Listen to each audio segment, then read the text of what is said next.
Yeah, second door on your left, and then right through the wardrobe.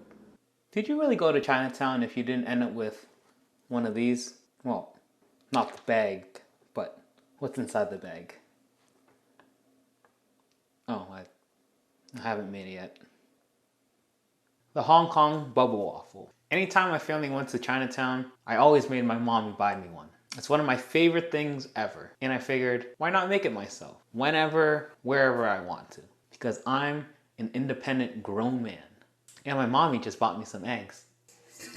So to make this, we want to start off with 2 eggs in a mixing bowl. Next we'll need 2/3 cup of sugar. Fun fact, I think, when it comes to sugar and eggs, sugar is considered a wet ingredient for some reason. I think it breaks down the egg and mixes it really well together. So we're gonna mix our egg in with our sugar.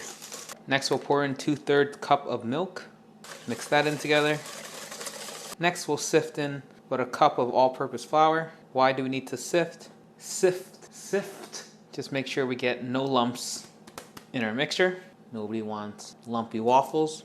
Next, a 1/4 cup tapioca starch, tablespoon of custard powder, then a teaspoon of baking powder.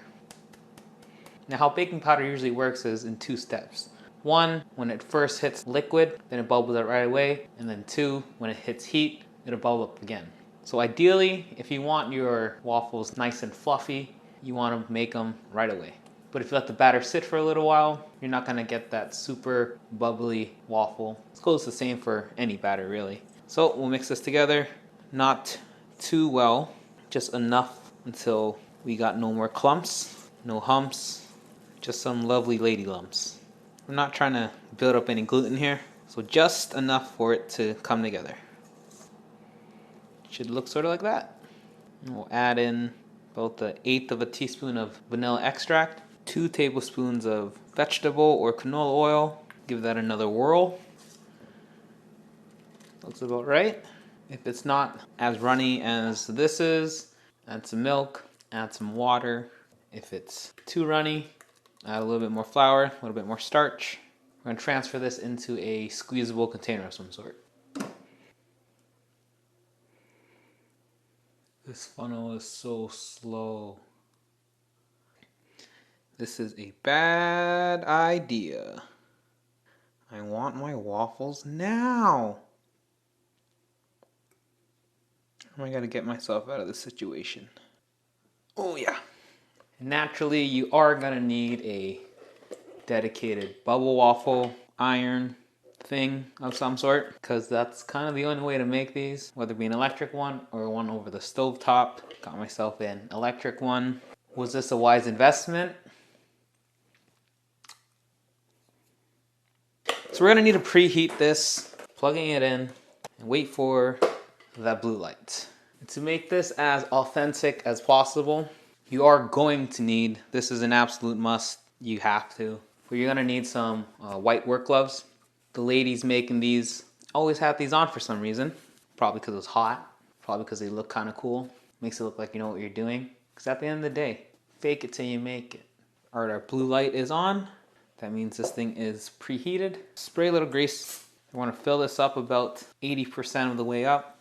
Give this a little swirl and have at her. Give us a little side to side motion.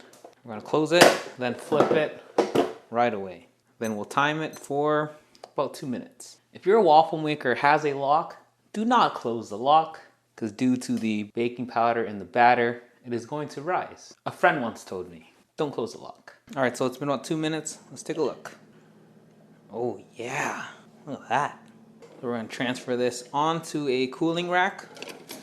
And our next step, using a national fan of choice, preferably the one that your family immigrated to, we're gonna cool this down by fanning it. What happens here is by pushing away the excess steam, we'll keep our bubbles nice and crispy. And then of course, you need that in a paper bag.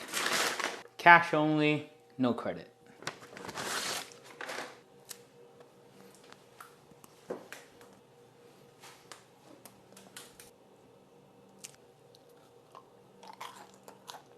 So there you have it. Just look at this nice crispness. Just listen to that. Look at the inside here. Can you see that? Just look at these little air bubbles. Look at the air bubbles. Nice and crispy on the outside. Nice and fluffy on the inside. It's like I'm back in Chinatown. Alright, well, it's time to go get some bootleg DVDs.